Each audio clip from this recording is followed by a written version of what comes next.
Hey everybody, I'm Naisha Pratt. And I'm Tim Pratt Jr.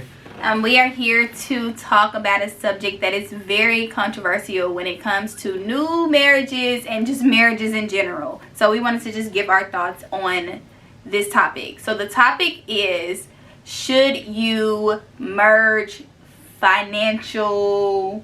just merge finances. Finances in general, right, when you're married. Right. So what are your thoughts on it? So my thoughts is yes, now it is at a very high level. To kick it back over you, and I'll give you some context in this video on why I feel that way now. But I always didn't, because just being finances in general. I mean, you make your money, you want to spend your money your way, and the last thing, and we all be truthful, it's like coming together and kind of asking questions like, hey, you know, can I do this or can I do that? So yes, I do, but I also see why a lot of people have reservations of doing that. Right, But so you don't feel like it's mandatory if you're married to merge, depending on who you're married to. yeah, I think that's the biggest thing. Yeah. Depending on who you're married to. Because each is one on. Yeah. Like, that's the thing. You know, certain things works for everybody, so it works for us. Right. We're for it. And I think one of the biggest things is because we're both natural savers. Right, you know, right. And have a, like, kind of, you know, an investment line. Yeah, So- yeah. So we are we're different, but we're alike in a lot of areas. We're both savers by nature. Like, he's more into like investing. He knows about all that type of stuff, but we're very much savers and we're not big spenders. So we kind of are, Like you said, know, very together similar, on right. that. So, Right. but what if it's like a spender? Usually it's the women that like to go spend, Yeah. and the man is usually the saver in most cases, or majority cases. Yeah, I guess. But so what do you feel like if there's one person and y'all just can't get on the same page as to, okay, you're spending all the money, Right. and so I feel like if a person comes to you like, okay, I feel like I should have my own separate account because this person does not know how to handle their money. Right. So I think it just comes down to an agreement first and foremost. So kind of backing up to give it some context, I think that for one, you have to talk about it. You cannot skate around the topic. You have to have a plan. Yes. From my perspective, I'm a big Dave Ramsey guy. I don't, certain things I agree, disagree with, but for the most part, from his fundamental concept, I think that you have to have a budget. Yeah. Or if you don't have a budget, you need to have an automated system, because I know a lot of people hate that word budget. Right. And then you have an agreement on like what's what. So, for example, if the person is a spender, maybe give them like a personal spending count within that thing. So everybody's different. Some families might make 40, 50,000, some might make 100,000 and up. Right. So say for instance, like if you were the spender and I was the saver, and depending on looking at all our income, versus expenses, I might say, hey, okay, here's $300. You do what you want to do with that. If you have or 500, whatever. Like I said, it all comes down to what you can afford. Right. And if you start going over that, then I think, like I said, you might have a bigger problem Right. on your hands. But I think it is little metric, not metrics, but I do think it is like little pulse things that you can put in to help accommodate each other. Because at the end of the day, with the saver perspective, at least they have like a framework. Like, I don't know if they're going to spend that $300 or $500 or not, but it's like, okay, at least I know it's accounted for. Right, it's still in the budget, no matter what. Like, our essentials are taken care of. Right. But so why do you feel like it's such a controversial topic when it comes? Because I know, for one, it makes you feel like you lose your independence. Like, we have this thing where we don't spend a large amount of money without each other knowing. And if it's a big purchase, it's usually a surprise from me or him that if we don't tell each other about it, it's probably a surprise for the other person. It's not like, oh, I'm going out here to buy something that costs $1,000 and I don't consult you about it. Or if it's a big purchase, like, we talk about it months ahead of time.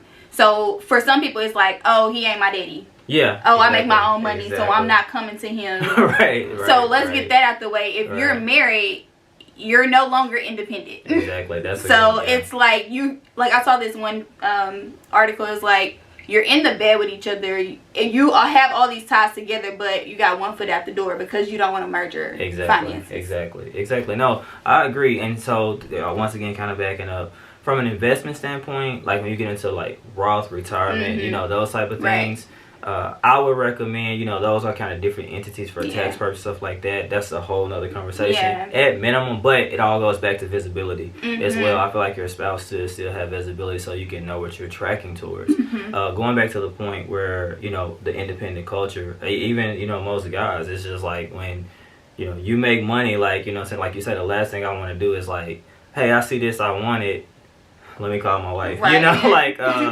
if it's $200, you know, boys would clap. Yeah, exactly. Hey, let me call my wife you know, real quick, see if I can buy it. You know, hey, babe, you know, whatever and stuff like that. But I think that's the biggest thing is that most people don't, you know, for whatever reason, I think that's hard, but it's very, I think you have to reframe it. And like it's like, because it's your spouse, you know, it's not your team. Exactly, you're a team. You're not trying to, you know, basically control one another. And the biggest thing is accountability. And I feel like when you reframe it and look at it the right way, through the lens of accountability, synergy comes into play. Synergy is like, you know, 1 + 1 = 3. I understand 1 + 1 = 2. Just for, I don't want this to be taken out of context, but from a synergy standpoint, you know, like for example, one of the biggest goals is paying off the SUV that we have. By what, next year? Right, next year. Although she's more than capable, if we had our own separate, you know, things and whatever finances, and more than capable of doing it, and I was running my own thing over here, it can be done. No questions asked. But however, I think we can do it a lot faster by just being on one accord. Exactly. And it just kind of goes back to that synergy. You can make things compound at a lot faster rate. But all in all, to really like make sure I answer the right question, is that the biggest thing and why I feel like it's very controversial is because of the independent mindset. We are taught mine. We really live in a selfish generation now, you know, to be honest. And that's why I say each is one own. Right. But and that's something that you need to focus on for our people that's dating, courting, whatever. You need to focus on who that person is before you get married to them. You need to see if they say that, oh, I don't like to spend money, but they always out spending money. You might need to investigate a little more before, because that can be a whole nother problem. And like, talk about finances before you get married. Understand like how much debt, student loan debt, somebody's bringing into the picture. How much, what is their credit score? Because I was on my husband's credit card before we were even married. Truthfully, like.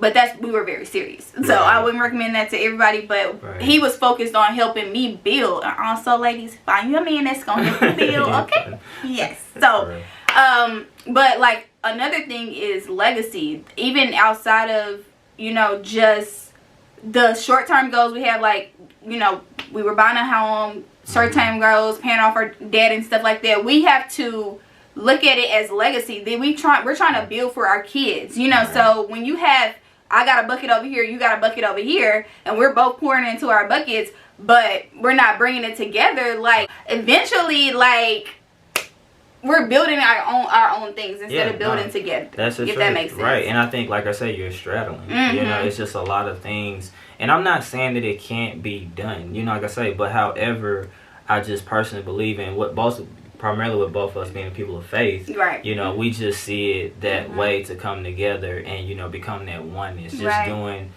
it the right way. And then the biggest thing that I like that you said, it was about legacy. You know, just in general, you're able to just make bigger moves. You're able to pass things along, you know, to your kids and your kids' kids. You're just thinking so much more down the line, and I think it all goes back to that accountability, because it's certain things that I used to buy just because, but now it's like, okay, I have a wife, you know, my wife sees this, my kids and things like that, so it just brings everything full circle from my perspective. That's true. So, and like I say, but you just have to get out of that independent mindset. Like, if you are married, it is no longer just yours. Even if it is just your account, it still affects y'all as a whole.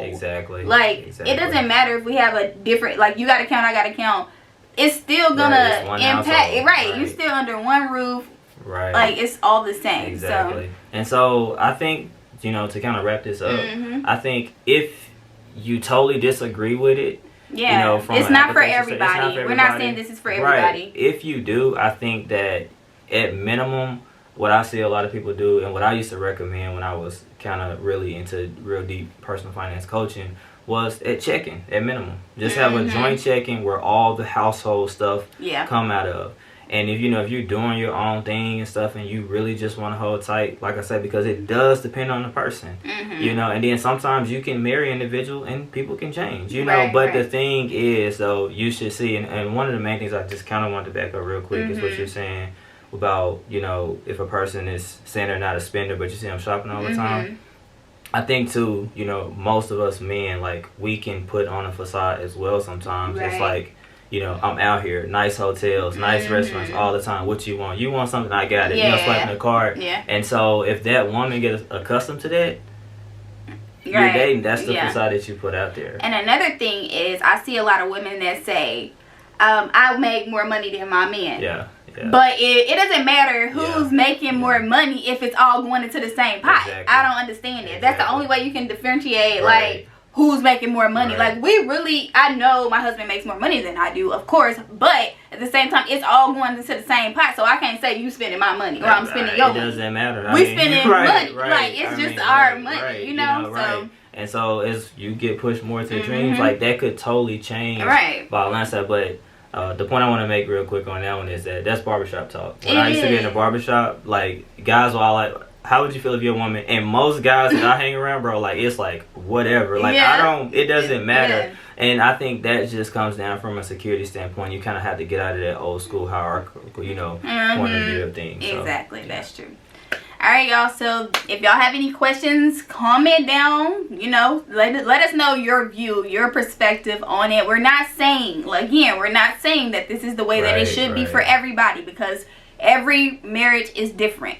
So what are your thoughts? And also let us know different topics that y'all want us to discuss, and we will. Thanks, guys. Appreciate it.